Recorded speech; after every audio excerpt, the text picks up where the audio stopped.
सभी को voice clear आ रही है? Yes, sir.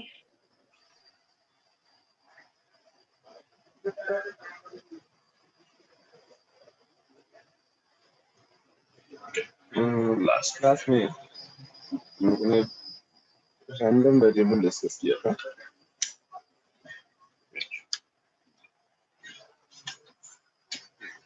बेसिक कॉन्सेप्ट जो प्रोबेबिलिटी के थे वो डिस्कस किए गए थे।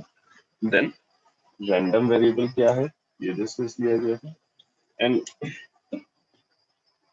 Cumulative distribution function, cumulative distribution function क्या होता है ये हम लोगों ने डिस्कस किया। हमने कहा था कि एफ एक्स ऑफ 1, 0 एंड 3 ये तुम लोग फाइंड आउट करना। तो फाइंड आउट किया।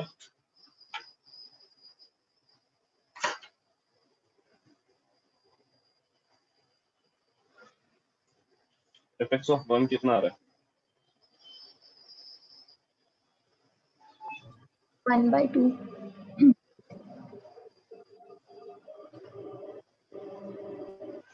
अनन्या वॉइस में कुछ इशू है तो मैसेज कर दो।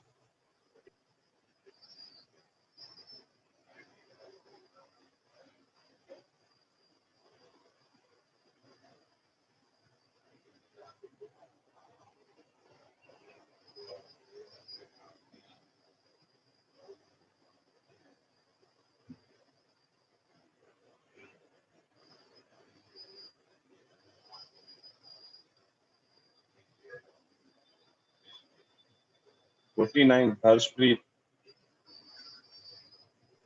Yes, sir.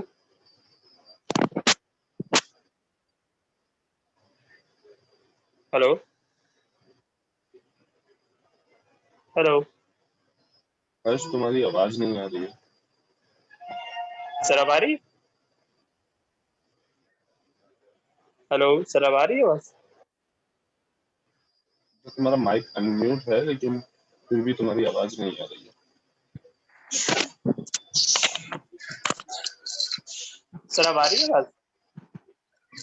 हाँ बेटा बताओ एफ एक्स ऑफ 3 कितना आया? सर एफ ऑफ 3 तो 7/8। 7/8। सॉरी सर 1 होगा सर, 1 होगा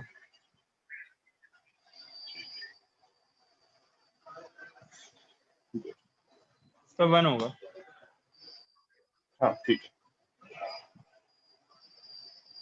ना, अब बात करते हैं। हम लोगों ने ये देख लिया क्यूमुलेटिव डिस्ट्रीब्यूशन फंक्शन होता क्या है, इसकी कुछ प्रॉपर्टीज है। Properties of CDF 1 by 1। First property ये है कि ये जो सीडीएफ है वो नॉन डिक्रीजिंग फंक्शन। सीडीएफ जो है वो तुम्हारा non decreasing function.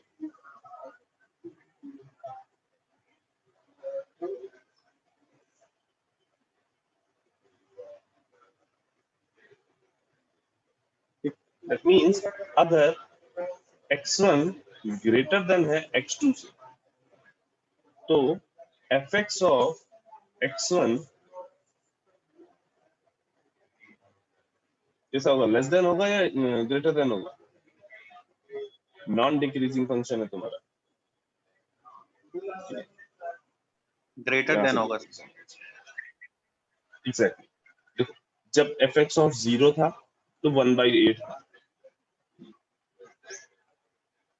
F x of 0 जब फाइंड आउट करोगे तो वो आएगा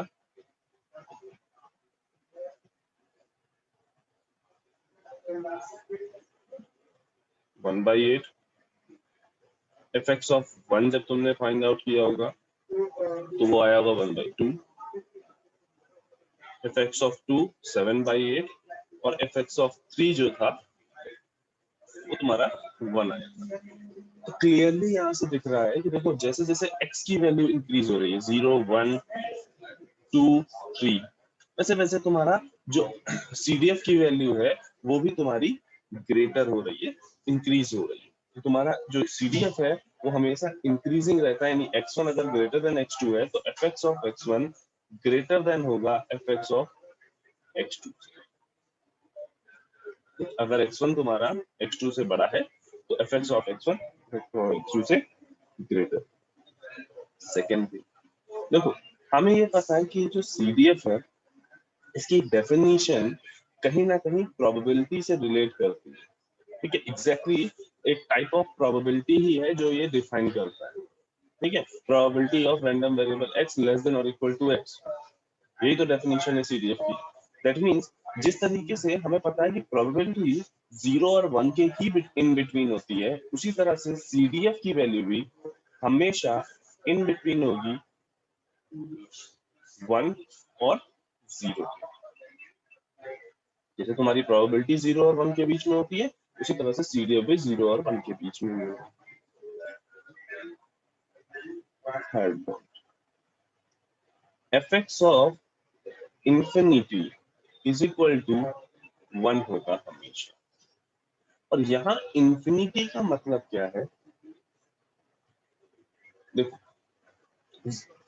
हमें यहाँ पे दिख रहा है जो रैंडम वेरिएबल x है वो कौन कौन सी वैल्यूज ले सकता है? 0 ले सकता है, 1 ले सकता है, 2 ले सकता है और 3 ले सकता है। ठीक, अब इससे बियॉन्ड वो वैल्यू नहीं ले सकता।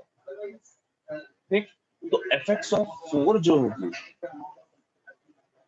fx ऑफ 4 जो होगा वो इस रैंडम वेरिएबल के लिए इंफिनिटी की तरह काम करेगा।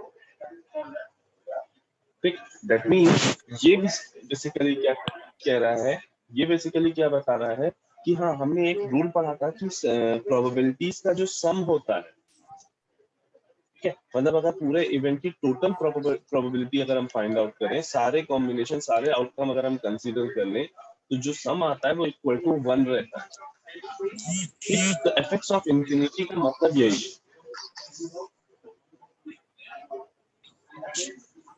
fx ऑफ इंफिनिटी का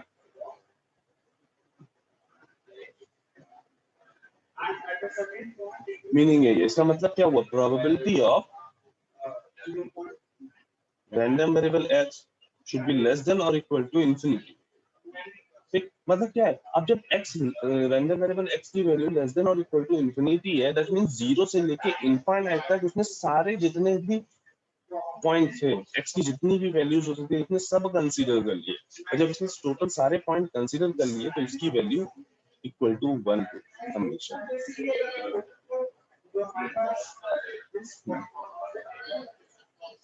fx ऑफ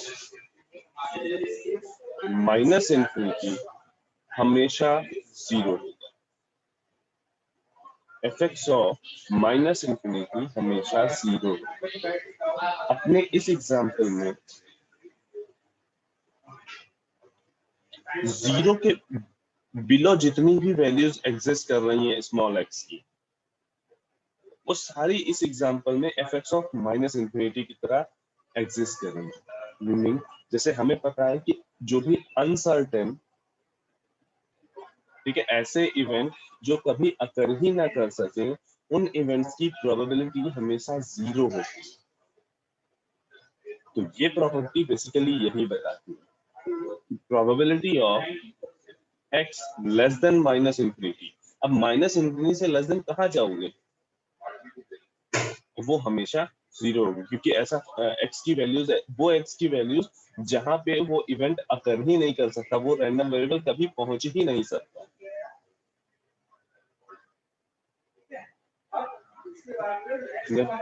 नेक्स्ट प्रॉपर्टी क्या कहती है कि इन केस अगर आपको प्रोबेबिलिटी फाइंड आउट करनी है रैंडम वेरिएबल x की, जबकि x वैल्यूज इन बिटवीन रखे a और b की, अगर रैंडम वेरिएबल x की वैल्यू a और b के बीच में हो, इस इवेंट की प्रोबेबिलिटी अगर हमें फाइंड आउट करनी है तो वो किसके बराबर होगी?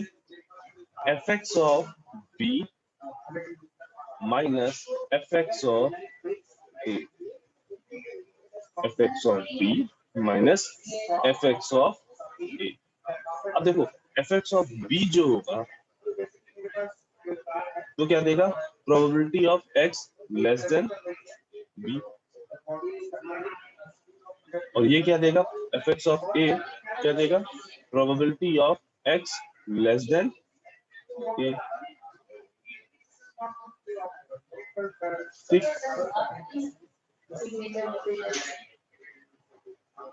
तो अगर हमें इन दोनों के in between probability find out करनी,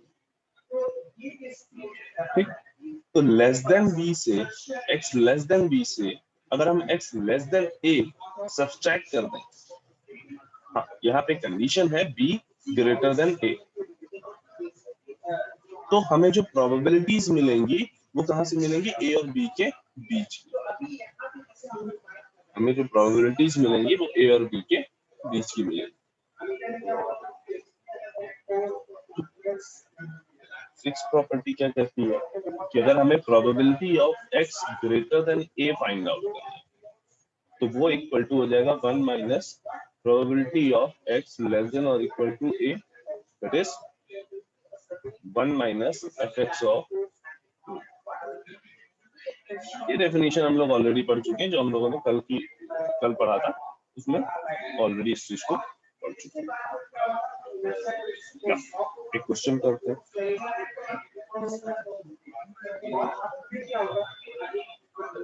The CDF of the random variable is given by fx of x 0, x plus 1 by 2, and x is equal to x less than 0, 0,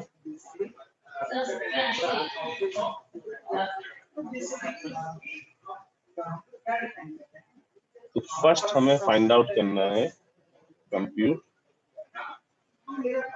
probability of x greater then 1 by 4 and b draw the graph of CDF। ठीक है, देखो CDF का graph बनाना, यहाँ ये जो question हम लोगों ने किया था इसमें भी हमसे पूछा जा सकता है।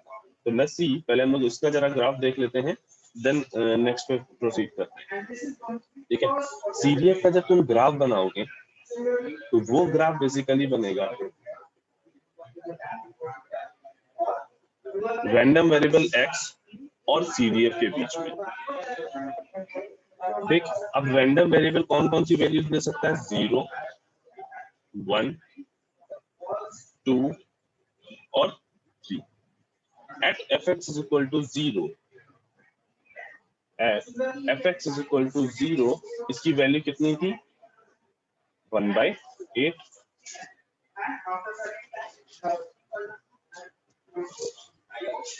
Right, at fx is equal to 0, इसकी वैल्यू कितनी थी, 1/8। तो ये 1/8, 0 से लेके 1 तक ऐसे 1/8 रही। 1 पे ये इंक्रीज हुई, कहां तक गई, 1/2।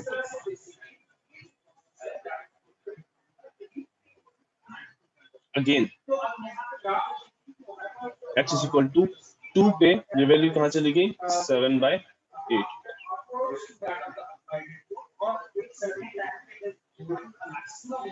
Then x is equal to 3, जब रैंडम वेरिएबल की वैल्यू हमने 3 की तो ये वैल्यू किसके बराबर हो गई, 1 पे। राइट, इस ग्राफ से भी हमें क्लियरली दिख रहा है कि हमारा जो CDF है वो नॉन डिक्रीजिंग फंक्शन है, ये कहें इंक्रीजिंग फंक्शन।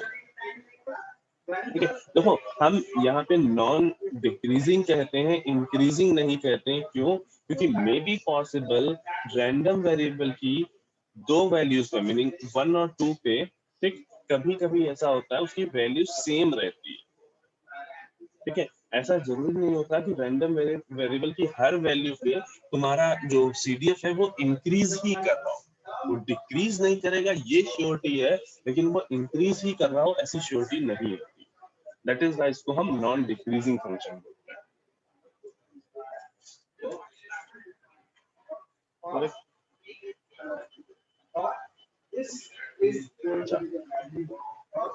इसी ग्राफ को हम स्टेयरकेस ग्राफ भी बोलते हैं।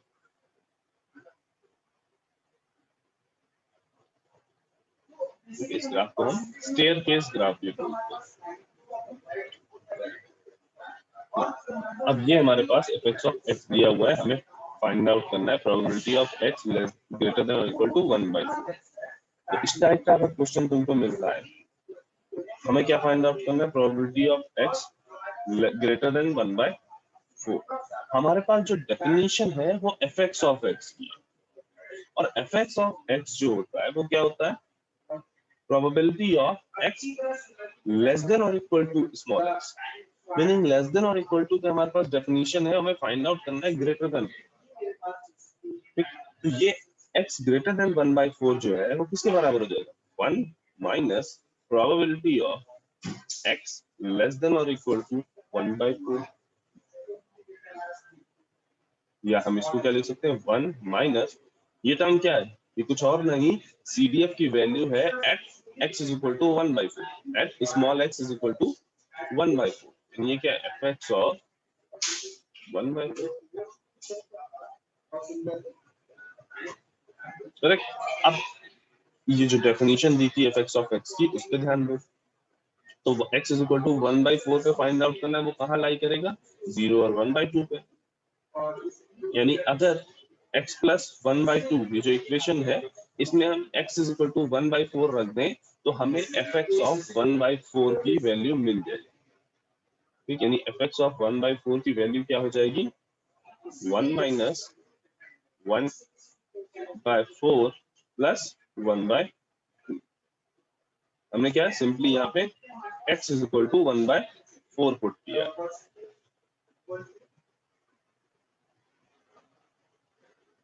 क्या आ जाएगा, 1/4।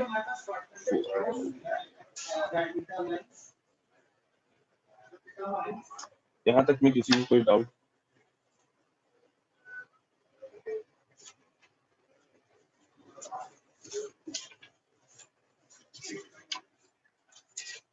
देखो, बेटर है कि रैंडम वेरिएबल रैंडम प्रोसेस यहाँ पे ही क्लियर कर लो, कि आगे अभी जब तुम डिजिटल कम्युनिकेशन पढ़ोगे 3rd ईयर में, या इंफॉर्मेशन थ्योरी पढ़ोगे 4th ईयर में, दोनों ही जगह इसका काफी ज्यादा यूज है, और वहां पे इसका काफी बड़ा वर्जन पढ़ोगे, यहाँ शायद तुमको रैंडम वेरिएबल से डायरेक्ट अच्छे और बड़े न्यूमेरिकल ना मिले, लेकिन वहां तुमको उस तरह के न्यूमेरिकल पेपर में फेस करने रहेगा। तो बेसिक अगर यहाँ से क्लियर नहीं होगा तो आगे जाके दिक्कत होगी। ठीक है ना। अच्छा, अब इसकी ग्राफ की बात करते हैं, तो इसका ग्राफ ड्रॉ करना हो, सिंपल सा ग्राफ है,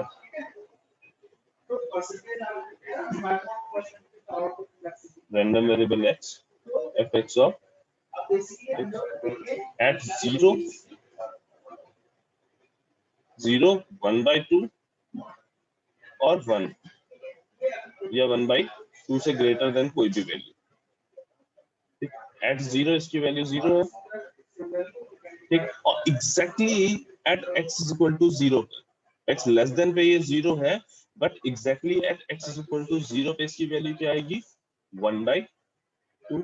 जब x इज इक्वल टू 0 यहाँ पुट करोगे,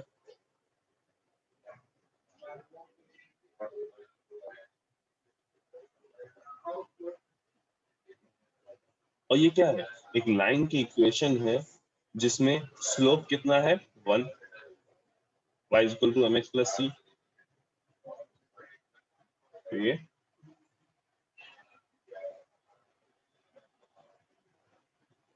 यहाँ तक इसे ग्राफ बना। उसके बाद जैसे ही x 1/2 से ग्रेटर हो रहा है, वैल्यू 1 हो जा रही है। तो ये हमारा ग्राफ बन गया, ये हमारा बी पार्ट है क्वेश्चन।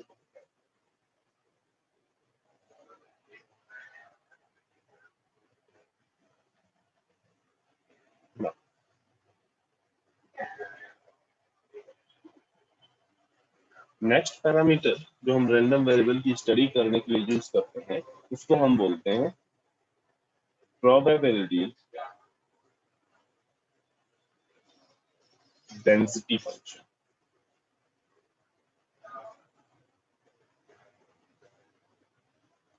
प्रोबेबिलिटी डेंसिटी फंक्शन, ठीक। इसको कैसे डिफाइन करते हैं? अगर कोई रैंडम वेरिएबल है x, देन पीडीएफ जो इसका होगा, ठीक, शॉर्ट फॉर्म में इसको बोलते हैं प्रोबेबिलिटी डेंसिटी फंक्शन को पीडीएफ। ठीक, पीडीएफ जो होगा वो रिप्रेजेंट किया जाएगा small f capital x small x of x, और वो किसके बराबर होता है? d by D x of fx of x।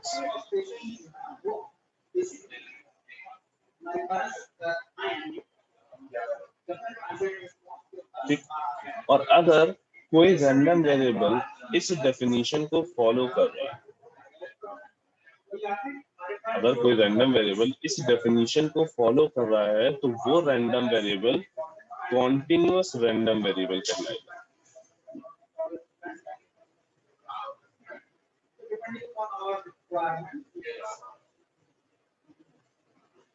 In other words हम क्या कह सकते हैं कि ये जो सीडीएफ है वो डिस्क्रीट रैंडम वेरिएबल और कॉन्टिन्यूअस रैंडम वेरिएबल दोनों के लिए एग्जिस्ट कर सकता है। ठीक, इवन मिक्स्ड सिग्नल हो उसके लिए भी एग्जिस्ट कर सकता है, लेकिन जो ये पीडीएफ है वो बेसिकली कॉन्टिन्यूअस रैंडम वेरिएबल के लिए एग्जिस्ट करता है। ठीक, और ये फंक्शन बेसिकली प्रोवाइड क्या करता है? प्रोबेबिलिटी की डेंसिटी प्रोवाइड क्या करता है? Density of probability. Let's say अगर हम कहें किसी रैंडम वेरिएबल x की प्रोबेबिलिटी फंक्शन का, प्रोबेबिलिटी डेंसिटी फंक्शन का ये ग्राफ है, ठीक, तो इस ग्राफ की हेल्प से हम क्या कर सकते हैं? x की कोई भी दो value less than x is equal to 1 और x इज इक्वल टू 2, इन दोनों के बीच में रैंडम वेरिएबल के एग्जिस्ट करने की जो प्रोबेबिलिटी है वो हम कैसे फाइंड आउट कर सकते हैं? इस एरिया से।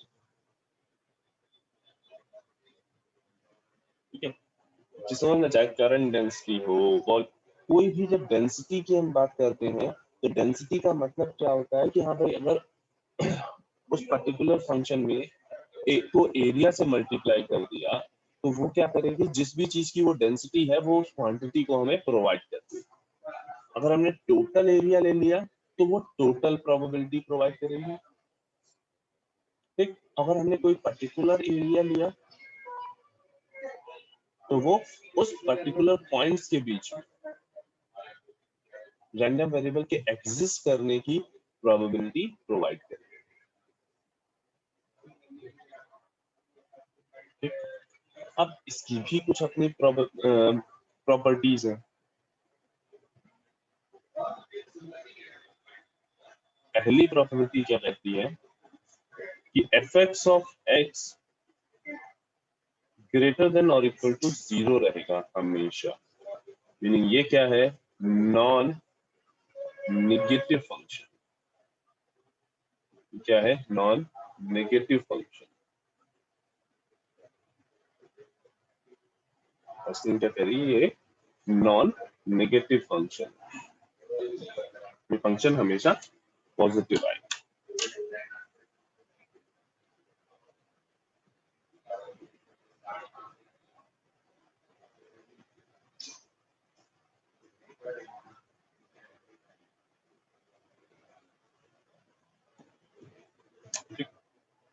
नेक्स्ट प्रॉपर्टी क्या कहती है? Integration of minus infinity to infinity fx of x is equal to 1।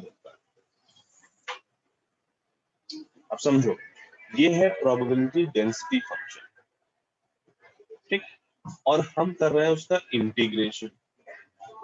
हमें पता है कि इंटीग्रेशन करने का मतलब ही है कि उस फंक्शन का एरिया निकाल दो। कहाँ का एरिया निकाल रहे हो? तो जिस लिमिट के बीच में आप इंटीग्रेशन कर रहे हो उस लिमिट के in between area find out कर रहे हो। अब जब माइनस इंफिनिटी से प्लस इंफिनिटी के बीच में तुमने एरिया फाइंड आउट किया, दैट मीन्स जितने इवेंट में जो भी चीजें अकर कर सकती थी सारे पॉइंट्स की तुमने प्रोबेबिलिटी फाइंड आउट करी, और हमें प्रोबेबिलिटी की प्रॉपर्टी से पता है कि प्रोबेबल सारी किसी इवेंट किसी एक्सपेरिमेंट के अगर आपने सारे जो आउटकम थे उनको कंसीडर करके सबकी प्रोबेबिलिटी आपस में ऐड कर दी तो वो इक्वल टू 1 हो जाता है। ये वही चीज डिफाइन है।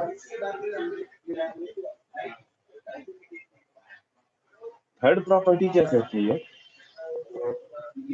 कि अगर आपको प्रोबेबिलिटी फाइंड आउट करनी है a लेस देन और equal to x less than और इक्वल टू b, a से b के बीच में अगर आपको प्रोबेबिलिटी फाइंड आउट करनी है, यहाँ पे एक चीज ध्यान देना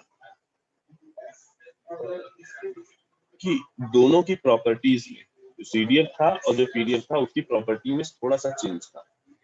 यहाँ पे हमने उन पॉइंट्स को इंक्लूड नहीं किया है, A और B को इंक्लूड नहीं किया है, जबकि यहाँ पे हमने इनको इंक्लूड किया है, मीनिंग इक्वल टू का भी साइन लगा हुआ है। ठीक, क्यों? क्योंकि ये कॉन्टिन्यूस रैंडम वेरिएबल है और वहां जो डेफिनेशन दी जा रही है वो डिस्क्रीट और कॉन्टिन्यूस दोनों के लिए दी जा रही है, दैट इज व्हाई हमने इक्वल टू का साइन कंसीडर नहीं किया है। ठीक, तो अगर तुम्हें प्रोबेबिलिटी फाइंड आउट करनी है A से B की, जैसा हमने तुम्हें यहाँ ग्राफ में बताया कि 1 और 2 के बीच में अगर फाइंड आउट करनी है तो क्या करो, 1 और 2 के बीच में इसका एरिया फाइंड आउट कर लो, दैट मींस 1 और 2 के बीच में इसका इंटीग्रेट कर दो। तो यहाँ पे भी क्या होगा, A और B के बीच में इसका इंटीग्रेट कर दो।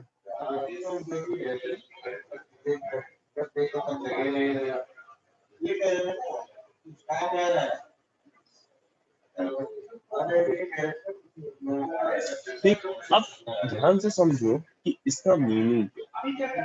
अगर हम तुमसे कहें कि प्रोबेबिलिटी ऑफ एक कॉन्टिन्यूस रैंडम वेरिएबल की, ठीक है, जिसकी प्रोबेबिलिटी फाइंड करो x is equal to a, probability of x is equal to a, continuous random variable है, उसकी प्रोबेबिलिटी फाइंड आउट करो कि रैंडम वेरिएबल x की value is equal to a, that means इसका इंटीग्रेशन कहां से कहां के बीच में कर दो, a से a के बीच में, fx ऑफ x।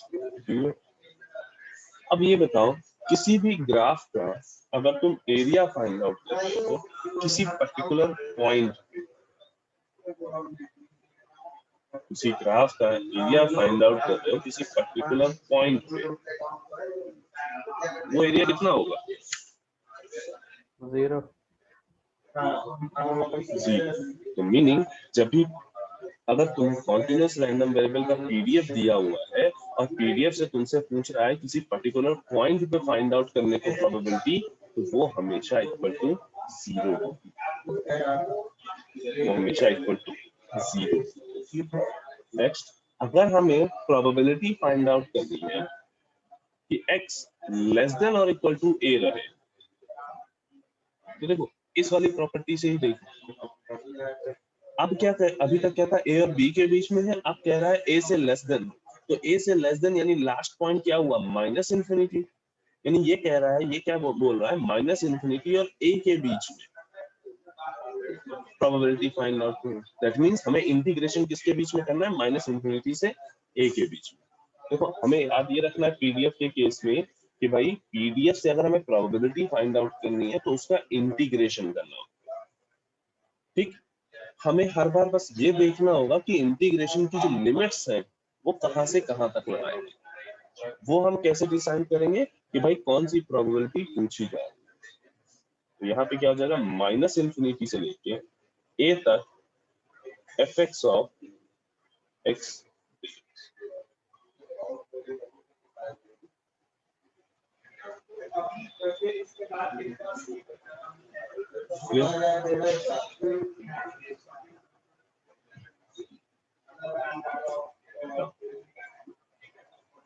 एक काम करो, सभी लोग अपनी अटेंडेंस मार्क कर दो और उसके बाद क्लास को फिर से रिज्वाइन कर लेना। चैट बॉक्स में अपनी अटेंडेंस मार्क कर दो।